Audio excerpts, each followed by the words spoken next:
Buenos días a todos. Un momento. Muchas gracias. Habéis venido con fuerza. Cuánto me alegra. Tenemos ahora la última conferencia de las empresas que han participado y han colaborado en el hackathon, ¿vale? Tenemos a Isabel de la empresa Thales y van a ser 25 minutillos.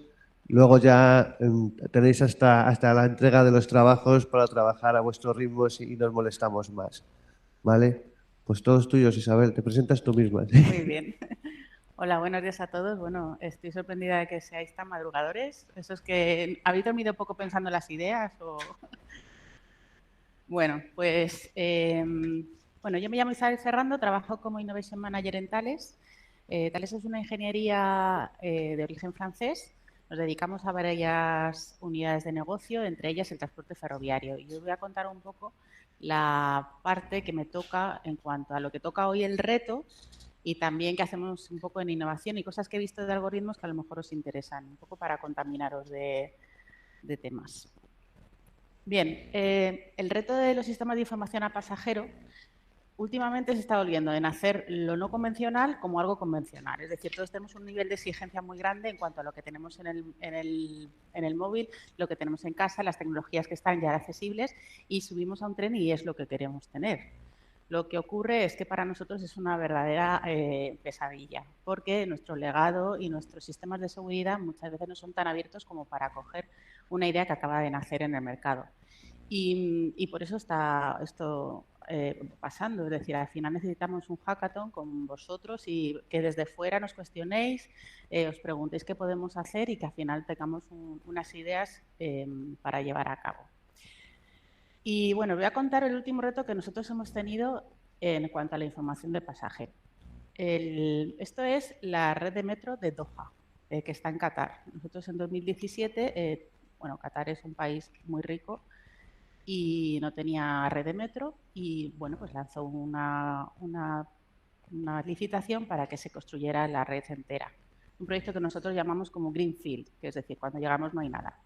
Eso permite crear cosas muy al estado de la vanguardia. Es decir, lo difícil es ir renovando muchas veces, hacer innovaciones sobre lo ya creado, pero cuando nos enfrentamos a una hoja en blanco, pues es como hoy, ¿no? Todo puede ser. Bueno, esta red de metro, como veis, pues la verdad es que pues, tiene más de 70 estaciones, más de 4 líneas, y bueno, pues fue un proyecto bastante pionero para nosotros. En concreto, porque la conducción de todos los metros era automática, no hay ni un maquinista. Esto quiere decir que para nosotros fue ya un ejercicio de innovación en... Bueno, este es el metro. Entonces, bueno, pues comentaros que esto es un vagón normal. Es decir, que esto es un poco la parte de experiencia de usuario, pero al mismo tiempo es un lujo en cuanto a los sistemas que tiene el metro. Si ayer había una persona aquí que estaba hablando con el de Scalian que había estado en Doha y había estado en el metro y me dijo que era impresionante. No solo el montar en el metro, sino las estaciones, las comunicaciones, era una pasada. Pero bueno, yo lo cuento porque es un caso que a mí me gusta que veáis, ¿no? Y bueno, esto fue en 2017. Bueno, pues llegó 2022, no sé si sois futboleros o más o menos habéis estado conectados al mundo, vino el Mundial de Fútbol y a nosotros se nos representó otro reto y era la cantidad de aficionados de todo el mundo que iban a llegar a Doha y que iban a estar presenciando todos los partidos.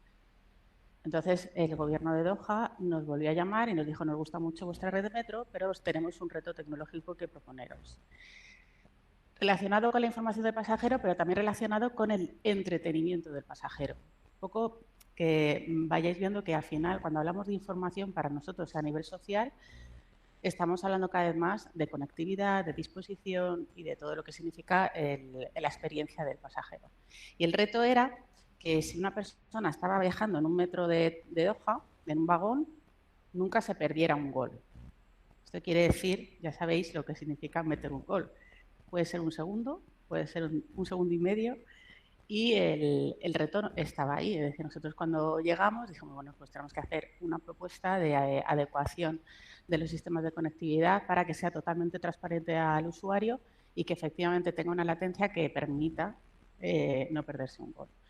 Y bueno, comentaros que al final lo conseguimos y nadie se perdió sus goles. Y bueno, pues dejando un poco este ejemplo de lo que significa al final, de dónde puede venir el reto tecnológico, que muchas veces puede venir de alguna parte de marketing, la tecnología está ahí, pero hay que buscar el problema. Yo ayer estuve dándome una vuelta y la verdad es que estáis bastante hablando de problemas y de soluciones, ¿no? Hay que enamorarse del problema. ¿Por qué? Porque es la única manera de encontrar soluciones. Y bueno, también os quería contar un poco la IA, para nosotros, en qué punto estamos. Bien, no sé si habéis oído que hay una ley europea de IA. Esto es la ley europea, no, la única ley que hay de IA. Y esto es un poco la foto, es decir, lo que tenemos nosotros y no hay más en el mundo. Ese es un momento bastante especial porque en Europa nos hemos dado cuenta que hay que proteger al ciudadano, sobre todo, de lo que significa esta tecnología y de lo que puede representar. Fuera de Europa no hay ninguna ley, es decir, estamos fuera de la ley. Y bueno, voy a hablar un poco, unas pinceladas de lo que significa este reglamento europeo. Básicamente, como tiene el enfoque basado en el riesgo, ha establecido unas categorías en cuanto al tipo de algoritmo que se puede permitir o se puede utilizar o se puede explotar en territorio europeo. En primer lugar, la pirámide, la parte roja, son los algoritmos de riesgo inaceptable. Estos son los que realmente manipulan temas biométricos desde el punto de vista indiscriminado. Por ejemplo, todo lo que ocurre, o sea, lo que pasa en China, de que vas por la calle, tienen tu iris, sabes lo que pagas, todo eso forma parte de una inteligencia artificial que en Europa está totalmente prohibido. O sea, no se puede utilizar. El siguiente nivel de riesgo es lo que llamamos riesgo alto. Y eso, ahí están todos los algoritmos que están relacionados con el scoring social. Y esto quiere decir que la inteligencia artificial coge datos de distintos individuos y hace una especie de, como no sé si ha visto Black Mirror, un capítulo que va de tantos likes tienes, tanto te ofrece una compañía de seguros o a lo mejor no te deja participar o sea, no te deja contratar un seguro. Es decir, toda esa parte de scoring social que te metan a ti en un grupo cuando tú individualmente has solicitado un préstamo, un seguro para tu coche, todo eso, o un seguro médico, se considera riesgo alto. Bien, después encontramos todos los algoritmos de inteligencia artificial que son bots, es decir, que se pueden utilizar siempre y cuando que el usuario o la persona tenga consciencia de que se va a utilizar una IA, y ese es el consentimiento.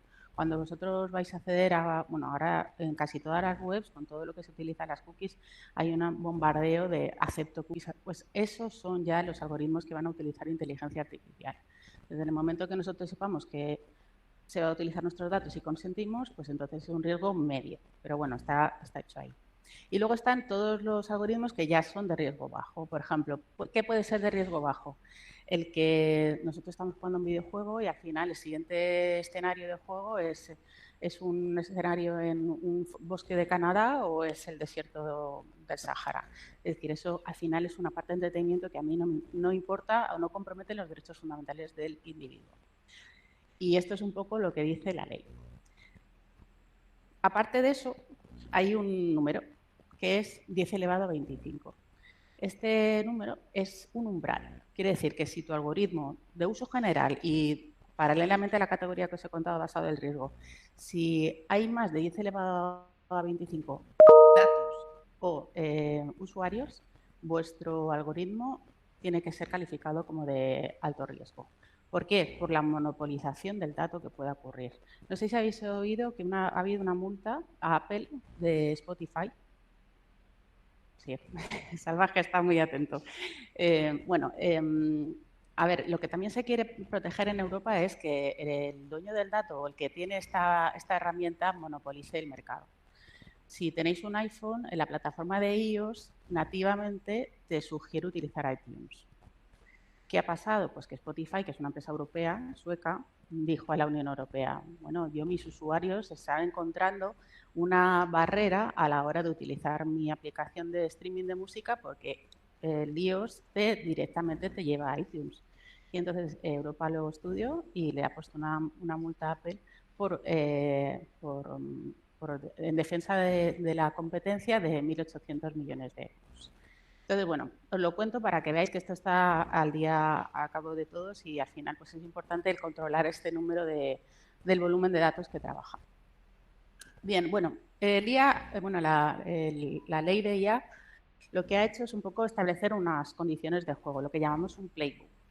Y este playbook, por ejemplo, os cuento aquí cosas que son ejemplos de algoritmos también que están relacionadas con esto. Por ejemplo, en cuanto a las aplicaciones prohibidas, como os he dicho, lo de la parte de scoring social, es decir, no se puede negar que tú tengas un seguro médico porque alguien parecido a ti ha tenido una serie de comportamientos y es parecido y por eso se te niega un servicio. También no se puede utilizar la biometría para el tratamiento de emociones en el trabajo ni en las escuelas, es decir, no se puede monitorizar ese tipo de aspectos. Y tampoco se puede utilizar la biometría por Internet. Quiere decir que tú, cuando tienes una aplicación, tú tienes una parte en la que tú utilizas la biometría para garantizar tu identidad, pero no puedes acceder a una web que utiliza la biometría para otra serie de cosas. Eso está prohibido también en Europa. También, ¿qué hay? Bueno, pues hay unas exenciones en cuanto a, porque claro, todo el mundo me preguntaba, ¿qué pasa con la seguridad? Es decir, ¿qué pasa con la policía? ¿Cómo va a utilizar la inteligencia artificial los gobiernos, los ejércitos y los ministerios de defensa? Pues tampoco hay, o sea, hay una restricción en cuanto a no utilizar la inteligencia artificial de forma discriminada, pero sí en algunas ocasiones en las que haya un tema de seguridad nacional, ahí se podría utilizar, pero no en tiempo real. Es decir, no se puede utilizar los datos y captar los datos y en ese momento tratarlos y al final tampoco se puede lo que es el Minority Report, que es decir, gente que ha tenido una serie de comportamientos predice un delito, que eso lo puede hacer la IA. Pero entonces estaríamos atentando al libre albedrío de las personas. Eso también lo cuida la ley de la inteligencia artificial. ¿Qué más os pongo aquí? Bueno, siempre es importante que todos los algoritmos de alto riesgo se categoricen, es decir, va a haber un procedimiento de certificación de tu algoritmo y que luego siempre haya una supervisión humana. Es decir, que no se pueden dejar que corran solos, siempre tiene que haber una vigilancia de lo que dice el algoritmo. Otra cosa muy importante que todo el mundo me pregunta, bueno, ¿y qué pasa cuando tú haces una imagen con inteligencia artificial? ¿Eso de quién es? Bueno, pues lo primero que te obliga la ley europea es a decir que esa imagen está hecha con inteligencia artificial. Estás obligado a decirlo. Estoy contando todo cosas europeas. A lo mejor en Estados Unidos no te lo dicen, ¿eh? Pero en la ley europea sí que tienes que decirlo. Y también es verdad que si yo cojo una foto y lo paso por un algoritmo de inteligencia artificial, ese resultado es mío. ¿Qué pasa con los autores? Lo que sí que pueden hacer es negarse a que sus obras entren en todo este juego. Puede haber una música, un libro, una foto en el que el autor restringe sus derechos. Eso también pasa ahora, ¿eh? O sea, yo, por ejemplo, si soy Manuel García y no quiero que mis canciones las canten en Operación Triunfo, puedo negar a que eso ocurra, ¿no? Y así puede ser. Y luego, ¿qué pasa? ¿Qué pasa con la innovación? Pues tampoco se quiere matar la innovación. No queremos hacer una ley que sea completamente restrictiva en el punto de vista que no dejemos investigar, que no se pueda usar, que tampoco las pymes o bueno, otras empresas puedan utilizarlo. Entonces, lo que sí que hace la Unión Europea es que va a fomentar que se creen unos sandbox, es decir, de datos en los que la IA pueda trabajar de forma segura. Y bueno, pues eso es un poco lo que quería contar de la ley. A ver, es importante que lo sepáis porque todo lo que se está ocurriendo, estamos en el territorio europeo y tenéis que estar dentro de la ley. Y bueno, ahora os voy a contar una serie de cosas que he visto que me han parecido interesantes. No sé si alguno lo conoceréis, pero hay como dos líneas de inversión muy potentes a nivel mundial.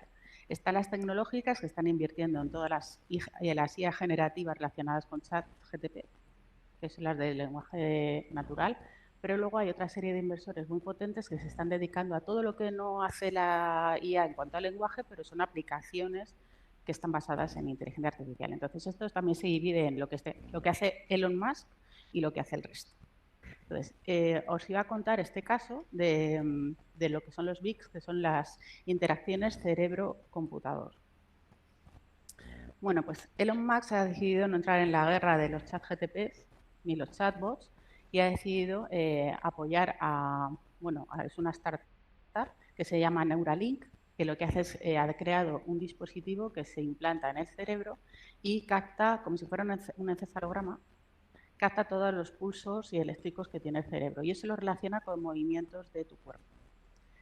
Entonces, bueno, comentaros que ya ha habido unos ensayos clínicos y ya había una persona que voluntariamente se ha prestado a que se le inserte el implante y que empiecen a ver qué pasa con su cerebro en todas las movimientos que hace. Pues, sí. Pues no.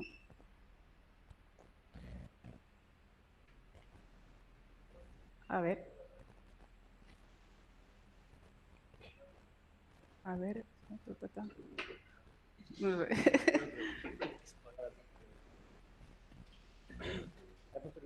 Sí, ya.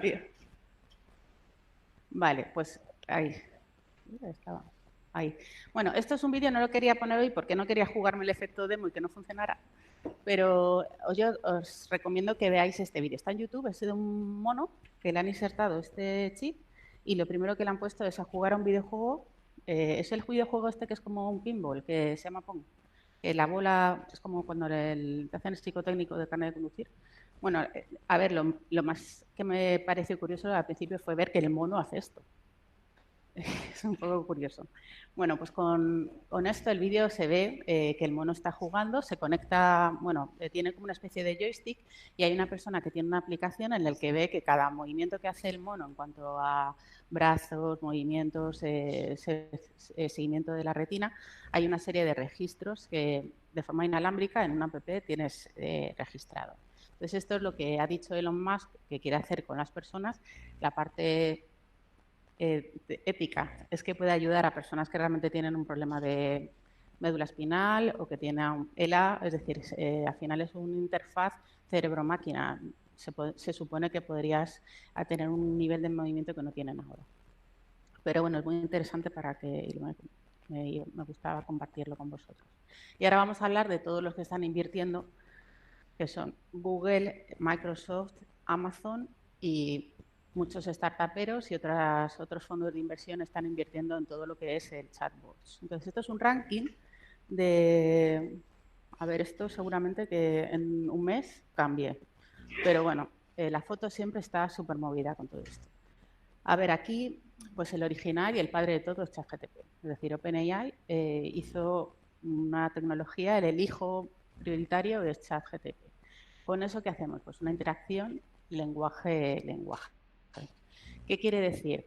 Eso está creando una nube de aplicaciones frente al usuario final, pero al mismo tiempo se están desarrollando muchísimas aplicaciones para conectar los distintos mundos. Por ejemplo, os voy a decir, ¿alguien ha hecho una macro en Excel? Bueno, pones unas fórmulas en las celdas y al final pues, haces como una robotización de lo que significa el cálculo. Si eso tú le metes una aplicación que te una la Excel con el chat GTP, pues entonces consigues que se incorpore la inteligencia artificial a tu sistema operativo. Todas esas interfaces las están desarrollando, pero a cientos por semana. Quiere decir que se está desarrollando mucho ahí. Y bueno, de todos estos chatbots, es verdad que hay para todo. Entonces os iba a contar tres. El primero es el de Amazon. Es decir, ¿qué pasa con aquí? Cada uno se está invirtiendo en una tecnología. Pues Amazon ha invertido 4 billones, que son 4.000 millones de euros en el rival del chat GTP que se llama Anthropic. ¿Por qué? Pues bueno, Anthropic viene de un algoritmo que se llama Claude, que está hecho por ex empleados de chat GTP. El movimiento es un poco este. Y bueno, pues aquí cada uno va a sugerir que se integre este algoritmo en las aplicaciones y sus usuarios, daros cuenta de todos los datos que maneja Amazon. Si además le empezamos a meter toda esta inteligencia artificial, pues nos puede decir muchísimas cosas, ¿no? Bien, también os voy a contar, no sé si conocéis Perplexity. Pues, a ver, Perplexity va a ser un poco quien se va a cargar a Google en la parte de buscador. La verdad es que va cambiando mucho. Y habéis vivido la evolución de Google. Todos empezábamos a buscar información en Google, hemos pasado a buscar cómo ir a tal sitio por Google, ahora te dice cuánto cuesta una habitación de hotel Y últimamente el buscador, no sé si habéis dado cuenta que antes en el Google el número de resultados en 10 segundos se presumía, ¿no? Salían todos los números, 1, 2, 3, 4, 50 millones de resultados en 0,5 segundos. Bueno, eso ya se ha pasado a la historia y ahora esa línea ya está abajo del todo, que no lo vemos nunca. Pero ¿qué pasa? Ya los primeros, casi diría yo, casi todos los resultados que salen cuando buscas algo en Google son patrocinados. Es decir, que al final Google se ha transformado a un panel de anuncios. Entonces, mientras tanto, ¿qué está haciendo Google? Pues está traduciendo, o sea, está cambiando de modelo de negocio. Bien, Perplexity es un buscador por Internet que incorpora inteligencia artificial. Esto quiere decir que yo cuando entro, lo primero que os he puesto es que la mayoría de estas aplicaciones, bueno, te tienes que dar de alta con tu correo electrónico, son de pago normalmente, hay versiones freemium, o sea, gratis, que realmente pues para lo que estamos haciendo hoy valen, pero en cuanto quieres trabajar un poquito más en serio tienes que pagar. Bueno, Perplexity lo primero que hace es que cuando vas a entrar en su web, quiere saber si eres un humano. Es decir, que la propia inteligencia artificial no quiere jugar con otras inteligencias artificiales. Y ahí está un poco el momento de cuidado con verificar que sois una persona o no. Y después de esto, pues lo que hace Perplexity, pues una búsqueda conversacional. Si tú no buscas por ejemplo, esto lo hice yo ayer para que vierais un poco. La pregunta es, quiero comprarme una casa barata en una ciudad española y no gastar más de 180.000 euros, ¿me dices dónde?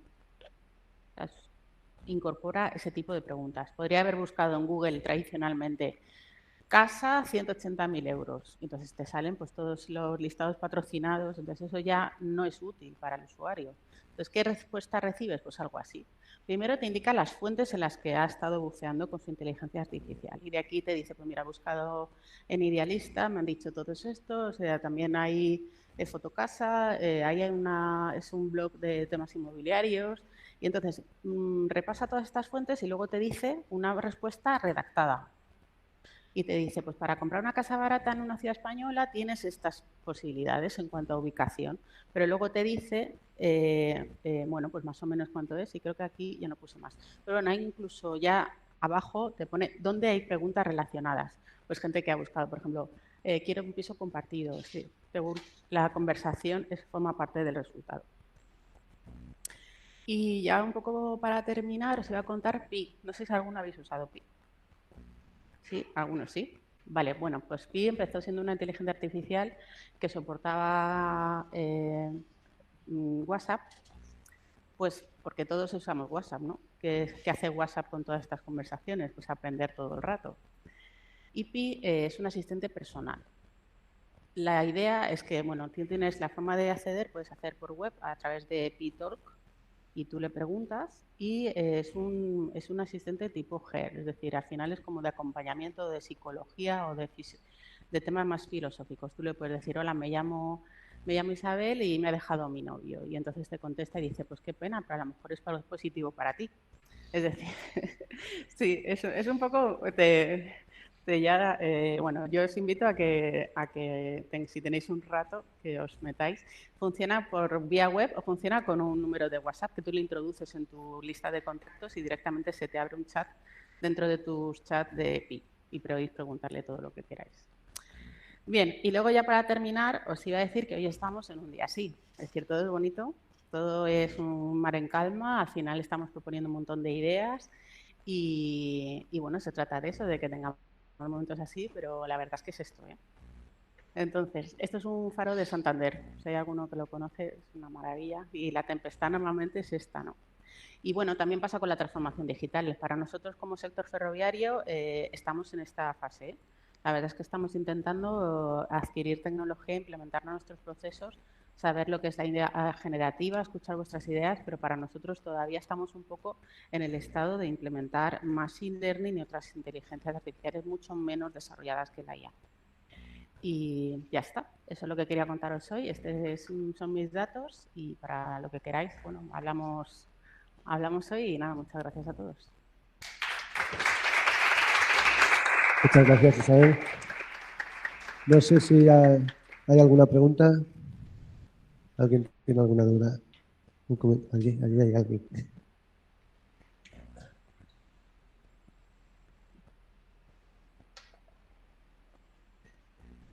Primero que todo, muchas gracias por la charla. Creo que nos venía muy bien a todos saber un poco de este tema. Mi duda surge en el aspecto de si se habla tanto a mi entender, si se habla tanto de la biometría y los usos, empresas, por ejemplo, como WorldCoin, ¿cómo hacen para poder llegar a cumplir o a menos aparentar que cumple la normativa europea en cuanto a ese aspecto? Vale, el tema de la biometría viene siendo, o sea, nos he contado que se empezó a hablar de la ley de inteligencia artificial en el año 2021, ¿eh? O sea, y este borrador que se ha cumplido, perdona que te haga ese paréntesis, pero me he acordado de otra cosa. Este borrador que se ha aprobado entre todos los países es muchísimo más permisivo del primero que tenía la ley europea. Quiere decir que se ha hecho, es una decisión política, pero se ha soportado en también lo que la industria europea ha propuesto, que tampoco podemos ir a pegarnos un tiro en el pie. Y en esto no podemos quedarnos atrás. El tema de la biometría, el tema está que tú, lo digo porque en Thales tenemos muchos algoritmos biométricos que se llevan usando desde hace muchos años, de hecho en la T4 y en algunos aeropuertos ya haces el embarque biométrico, pues bueno, un caso de uso. El tema es que tú no puedes guardar ese dato ni asociar la identidad de una persona. Es decir, en ese momento en que tú llegas a utilizarlo, al final son unos parámetros de dimensión. Es decir, lo que hace es que normalmente el triángulo facial que te reconoce es único en ti. Entonces, eso lo que hace es asociarlo a los parámetros de la fotografía de un pasaporte y entonces te deja pasar. El dato no es un check-in, es decir, al final, como también cuando estáis entrando en una aplicación y queréis últimamente que los bancos dicen, oh, dime que estás vivo, ¿no? O no sé, o alquilas un coche, es decir, que al final todas esas aplicaciones de Know Your Customer es una verificación en tiempo real, pero no se almacena el dato. Si nos quedamos ahí, todo se puede hacer. Vale, vale. Y una pregunta, si es por una curiosidad que tengo. Si, por ejemplo, utilizara alguna rama de computer vision para, por ejemplo, reconocimiento en vivo, independientemente de la identidad de la persona, de si se encuentra cansada en este momento, esto manejando la aplicabilidad de la conducción. Si yo no asocio la identidad física de esa persona al dataset que yo extraiga, ¿no se puede utilizar o la normativa europea tampoco? Pues la normativa europea es bastante estricta en eso. Es decir, que no sé si habéis oído, de hace tiempo se venían investigando algoritmos que detectaban comportamientos vandálicos o comportamientos extraños. Esto cuando a partir del 11S también es verdad que se empezó a hacer un montón de investigaciones de ese tipo, ¿no? Lo que llaman, y otra cosa, es un comportamiento peligroso. Es decir, tú vas a una estación normalmente y es porque te vas, ¿no? O estás unas horas porque eres un poco ansioso o nervioso y te quieres coger el tren tranquilo. Pero normalmente quien está todo el rato o quien puede estar merodeando es porque no es una cosa normal. Entonces, no se puede llegar a prediciendo un comportamiento ser delictivo. Entonces ahí tú puedes tener una información de hay una persona que ha andado tantas veces, pero eso no te tiene que decir que esa persona a lo mejor va a cometer algo extraño o se va a suicidar. Es decir, es que eso existe. Entonces, bueno, se puede hacer en un entorno cerrado y con el consentimiento. Por ejemplo, también ha habido algún coche que ha hecho algoritmos de para evitar los microsueños, ¿no? Vale, eso son policías que se hace a la conducción, pero en ningún momento hay una policía detrás que diga, esta persona se va a dormir. Es decir, el tema es la restricción del dato y que no se utilice, no se procese y no se almacene. Otra cosa es que te sugiera que estés ahí o que te pelees con el carril y entonces te diga, te suene un sonido. Eso es ayuda a la conducción. Pero no se puede, no podríamos, como una propietaria de una infraestructura, decirle a un maquinista que se está durmiendo. Nosotros tenemos dentro de lo que es, y eso también da mucho porque es ya la tecnología ferroviaria, todos nuestros sistemas son de seguridad SIL 4. Eso quiere decir que siempre van a emigrar al estado seguro. Siempre se tiene que hacer que el sistema evite cualquier tipo de accidente. No confiar tanto en el humano, sino confiar en la tecnología que hay detrás para evitar que pase algo. Muchas gracias. Muchas gracias. Horario. Vale, mi pregunta es un poco más de nivel antropológico. Pero... Sí, muy bien. No, esto da para mucho. Cuando hablaste antes de Perplexity AI, y lo comentabas como posible sustituto de Google, por ejemplo. Ujú. ¿Crees que las inteligencias artificiales, por lo genérico, tienen la capacidad suficiente o poder suficiente para establecerse como herramientas principales?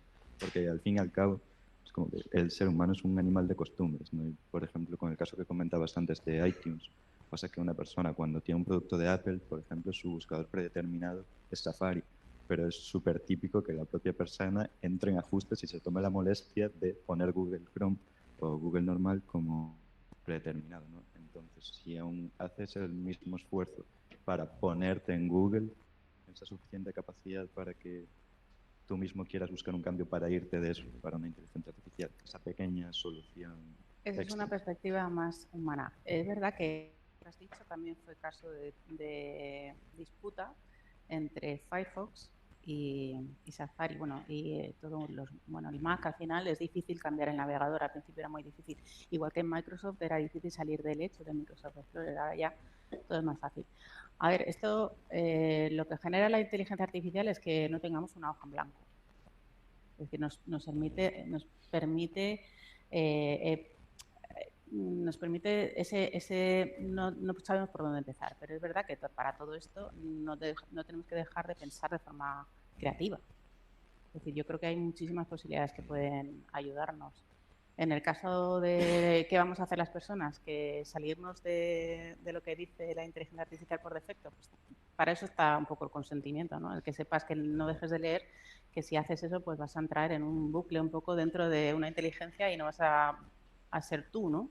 Entonces, bueno, eso de la parte más antropológica, también de desarrollo lingüístico, de sesgos, por ejemplo, hay sesgos culturales. Con ChatGPT hay un tema y es que el ChatGPT, claro, está en un idioma. Ese idioma incorpora la cultura de ese idioma. Había la versión, estuve leyendo el caso de que el ChatGPT, cuando tú le preguntas en Estados Unidos, he tenido un mal día, el de Estados Unidos te contesta, bueno, pero mañana puede ser mejor. Y en Rusia preguntaban en ruso y le preguntaban, ¿qué he tenido un mal día? Y te decía el ruso, nadie dijo que esto iba a ser fácil. Entonces, es verdad que cuando tú incorporas un lenguaje, incorporas también todo lo que significa la cultura implícita que tiene, ¿no? Y ahí, pues, no he preguntado ayer de qué especialidades son de la universidad, de qué facultades. ¿Venís todos de Teleco? Ah, muy bien. Lo digo porque fijaos la cantidad de cosas que estamos hablando. Desde aspectos legales, que hay un montón de bufetes de abogados que con esto están empezando a tener departamentos de solo atención a temas de IA, a filólogos, antropólogos, o sea, todas las disciplinas ahora están teniendo un hueco para trabajar en la IA generativa. Otra pregunta. Te iba a preguntar, sabiendo el efecto red que tiene Google, de que es que ya directamente está integrado con todos los servicios que ofrece y que además ha ocurrido como con el pan Bimbo, por así decirlo, que ya no es voy a buscar en el buscador o voy a buscar en Internet, es voy a buscar en Google. ¿Cómo crees tú que Perplexity, o por qué dices con tanta seguridad que va a reemplazar a Google en el buscador cuando es algo que... O sea, ¿cómo lo va a hacer? Porque yo creo que ofreciendo un servicio superior es que no es suficiente. Porque, por ejemplo, Telegram quizá ofrece un servicio superior a WhatsApp, pero el efecto red es tan grande y es otra vez lo mismo. Yo no te voy a mandar un mensaje, te voy a mandar un WhatsApp, que yo lo veo imposible de reemplazar. ¿Cómo crees que lo van a hacer? Bueno, esto está más relacionado con el marketing que tiene y la entrada de negocio que tiene todo esto. Nosotros utilizamos una aplicación, de repente no me acuerdo si sabéis cómo empezamos a usar WhatsApp, pero alguien que teníamos de contacto lo tenía. Y esto se extendió y es la aplicación más usada. ¿Por qué? Pues porque también cuando empezaron a aparecer nuevas aplicaciones como Telegram, Snapchat y todas estas, se quedaron, que en un momento compitieron. ¿Pero qué pasó? Que la inversión es que WhatsApp lo compró Meta. Entonces, al final es verdad que vas consolidando mercado a través de operaciones de compra de tecnología. Todo lo que os he dicho, por eso digo que al final toda esta foto de cuál es el número uno de los chats GTP, cómo se va a utilizar, depende mucho de la inversión internacional y qué se hace sobre tecnología. Al final estamos consolidando que haya unas aplicaciones por defecto, es decir, que al final Google termine comprando otra aplicación. Bueno, Microsoft, de hecho, compró OpenAI. Es decir, Aquí es un poco el monopolio de la tecnología y quién compra a más grande. Entonces, bueno, pues hay que ver, no sé, depende mucho de cómo, cómo nos enganchamos y de dónde viene el dinero, del smart money que dice. No sé qué pasará, ¿eh? Yo, la verdad, a mí Perplexity me gusta, porque me da una información. Yo cada vez creo que somos más exigentes. Ya nos hemos agotado con el tema de que te diga no sé cuántos resultados en unos segundos. Yo prefiero que me digan que ha visitado tantas fuentes y ya me las ha analizado y me sugiere algo un poquito más inteligente. Es que es una inteligencia artificial, no es un buscador de un repositorio. Para eso volvemos al Yahoo, que no habéis vivido muchos de vosotros. Muchas gracias. Vamos, no hay más preguntas. Bueno. Yo tengo una frase, es que el problema es que el buscar se va a acabar. Bueno, el problema o la solución. A la gente nos gusta más conversar que buscar ahí en base a unas palabras clave. Y lo que tiene Perplexity, y seguramente a lo mejor Google va a sacar algo parecido y saldrán más. No sabemos qué es ese ordenador y es cierto que cuando tienes un volumen tan alto es difícil que te quiten bastante de ese premio. Bueno, quería, antes de despedir, hablando de esto, de qué va a pasar también, las rondas de inversión, que no sé si alguna habéis estado y si tenéis corazón de startuperos, vais a empezar a estar. En la ronda de inversión, que se habla de dinero y de, bueno, hoy vamos a vivir una sesión de speech, ¿no? De Pitch Elevator. Cada uno vais a contarnos vuestra solución.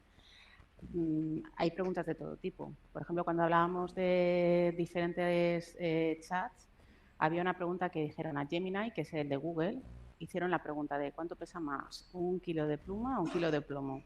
Y contestó mal. Y eso, claro, para un inversor dice, pues vas a ser que no estás todavía maduro. Entonces, bueno, pues que nada, muchas gracias a todos. Muchas gracias a ti, Isabel, ha sido muy, muy interesante. Un aplauso. Bueno, y gracias a todos vosotros. Solamente un par de minutos. No sé en qué momento llegará el café y los bollos, os avisaremos y tendréis el café y los bollos por un lado. Por otro, no sé quién lo dijo, no sé si fue Jeff Bezos o así, que dijo que si tu primer prototipo no te da vergüenza es que le has dedicado demasiado tiempo y has esperado demasiado a presentar tu prototipo. O sea que no os dé vergüenza lo que vayáis a presentar, sea lo que sea, que estamos viendo que va a ser muy bueno, pero que ni todo, que esta es la idea. Y la otra es que no os agobiéis. Al final vais a presentar en 5 minutos, habrá algunas preguntas y no hay erróneo ni nada está ni bien, nadie está mal y no hay ningún error. Es perfecto, no pasa nada. ¿Eh? No hay idea mala y no hay presentación mala. O sea que todos nos agobiamos al final un poquito. Es difícil no hacerlo cuando te expones en público. Pero no os preocupéis, por favor. Estamos viendo vuestro trabajo y nos está encantando. Os dejamos que trabajéis, pues tenéis unas cuantas horas por delante para seguir y presentando vuestras propuestas. Gracias.